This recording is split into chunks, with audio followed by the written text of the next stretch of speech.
Hello friend, आज हम करेंगे कटोरी कट ब्लाउज़ की कटिंग। बहुत ही आसान तरीका है ब्लाउज़ कटिंग करने का। आप देख सकते हैं, इसमें सबसे पहले मैंने कपड़े को 4 फोल्ड किया है। उसके बाद इसे मैं इस तरह से 4 फोल्ड करके रख लूँगी। अब जिस नाप का मैं ब्लाउज़ बनाना है, मैं उस ब्लाउज़ को ले लूँगी और उसका एक परफेक्ट माप लूँगी। ये मेरे 5 इंची टेप की सहायता से मैं इसका माप निकालूँगी। ये रही, मैं यहाँ से इसका बाजू की माप ले रही हूँ 8 इंच। ये 8 इंच लंबाई की ब्लाउज़ है। उसी माप से मैं यहाँ पर मार्क करूँगी, मार्जिन छोड़ते हुए। इधर मैं, आप देख सकते हैं, इधर मैं हाफ इंच छोड़ के, हाफ इंच का गैप छोड़ के, उसके बाद मैं 8 इंच बाजू की लंबाई लूँगी। और ये मैंने मंगाया है, ये बाजू शेपर है। मैं इसे अपने बाजू का एक शेप दे दूँगी। बहुत ही आसान तरीका है बाजू कटिंग करने का। उसके बाद इसके मोहरी की मैं माप लूँगी। जो भी मोहरी की लंबाई है, जो भी मोहरी का माप है, ये 6, 6.5 या 13 इंच है। मैं इस हिसाब से ये माप यहाँ पे रख लूँगी। उसके बाद एक्स्ट्रा ये इस तरह से मैं मिला लूँगी। उसके बाद इसकी कटिंग कर दूँगी।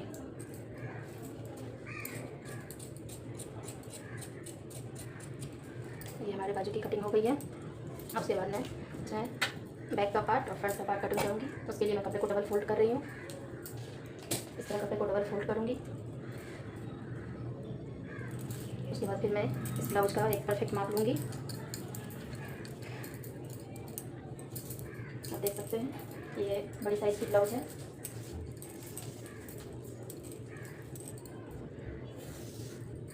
मैंने इसका इस तरह से माप लिया है। ये है 23, मैंने मार्क कर लिया। 23 इसका माप है और इसमें 2 इंच की मैं मार्जिन लूजिंग लूँगी। तो इस तरह से मैंने 23 का 4 भाग करूँगी। ये है,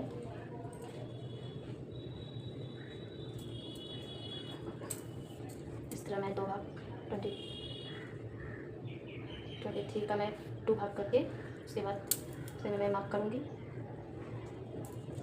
और फिर से ये इसकी लंबाई में माप लूँगी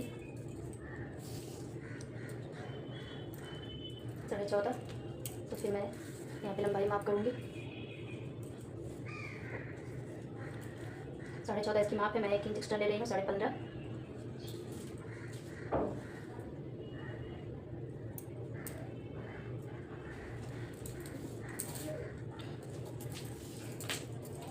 उसके बाद मैं 2 इंच लूँगी गला की चौड़ाई और शोल्डर में लूँगी 6 इंच।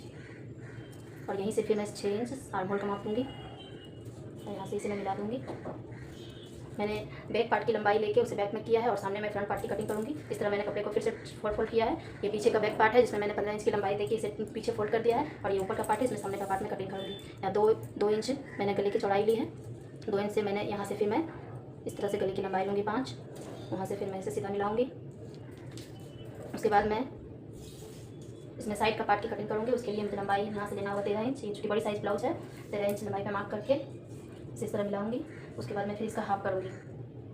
ये 11 इंच है, 11 इंच का हाफ करूँगी 5.5 इंच। उसके बाद फिर मैं यहाँ से आर्म होल में गुलाई दूँगी 1 इंच। उसके बाद इधर गले में गुलाई 1 इंच और इसको इस तरह से मिलाऊँगी गोल करके, इसको इस तरह से गोल करके। उसके बाद फिर यहाँ से मैं साइड माप लूँगी।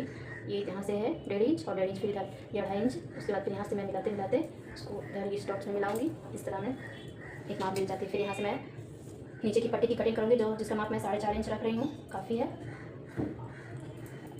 अब हम इसकी कटिंग करेंगे। इसकी कटिंग सबसे पहले मैं इधर आर्म होल से करूँगी।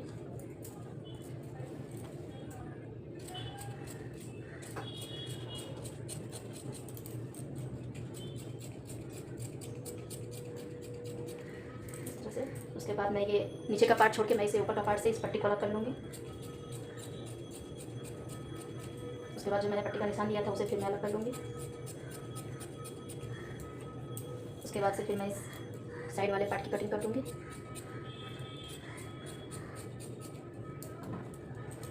यहाँ से फिर गले की गोलाई देते हुए फिर इसे अलग कर लूँगी। ये ब्लाउज चूँकि एक हेल्दी लेडी की है, तो मैं इसका शोल्डर थोड़ा सा चौड़ा रख रही हूँ, वरना उनके शोल्डर गिर जाएंगे। इस तरह से ये पार्ट की कटिंग हो गई। और ये हमारा बैक पार्ट है। उन्होंने बैक पार्ट में कुछ बोला नहीं है, कोई डिज़ाइन नहीं, कोई, तो बस मैं उसे इससे इस माप के जरिए मैं गोल कर दूँगी। बैक का डिज़ाइन, बैक का गला मैं गोल रखूँगी। इनका जो ब्लाउज का जो चौड़ाई है वो चौड़ाई माप करके मैं इस तरह से रख के उसके बाद मैं 2 इंच का गोलाई दे दूँगी। जो मैंने सामने की गोलाई दी है वही गोलाई मैं इसमें भी दूँगी और इस तरह से इसकी कटिंग कर लूँगी।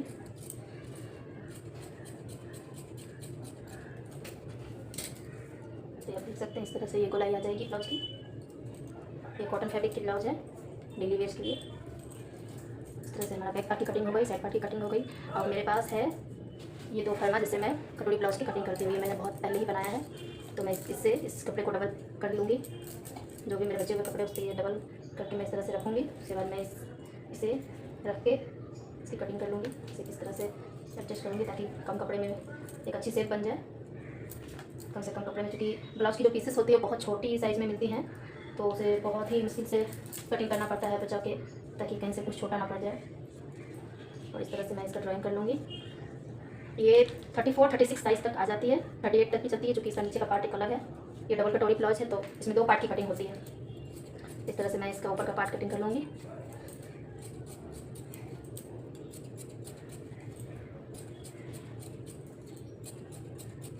हो गई, ये ऊपर की पार्ट की कटिंग हो गई।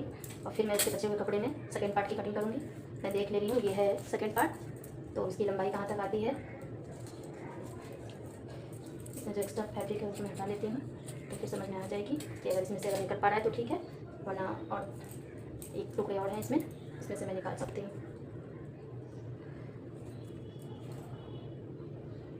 इस तरह से मैं इसको रखूँगी और इसका ड्राइंग कर लूँगी।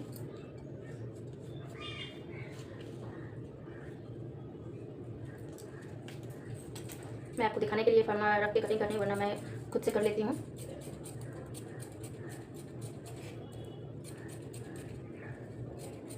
इसे बराबर से कर लूँगी और ये हो गया मेरे पूरे ब्लाउज़ की कटिंग। तो मैं आपको दिखा दूँ, ये जो डबल कटोरी ब्लाउज है ये उसकी कटिंग है, और ये साइड की कटिंग हो गई है, ये 3, और ये बैक की कटिंग, ये कमर नीचे जो पट्टी लगेगी सामने पार्ट में वो, और ये हमारे बाजू स्लीव्स की कटिंग। तो टोटल ये 6 है। और ये टुकड़े बचे हैं जिसमें से मैं अगर हो पाएगा तो मैं हुक और आई की पट्टी बनाऊँगी, पाइपिंग दूँगी। पाइपिंग मैं अलग गोल्डन कपड़ों की भी दे सकती हूँ। तो आपने देखा, अगर आपको पसंद आया तो लाइक एंड सब्सक्राइब करें हमारे चैनल को। Thank you.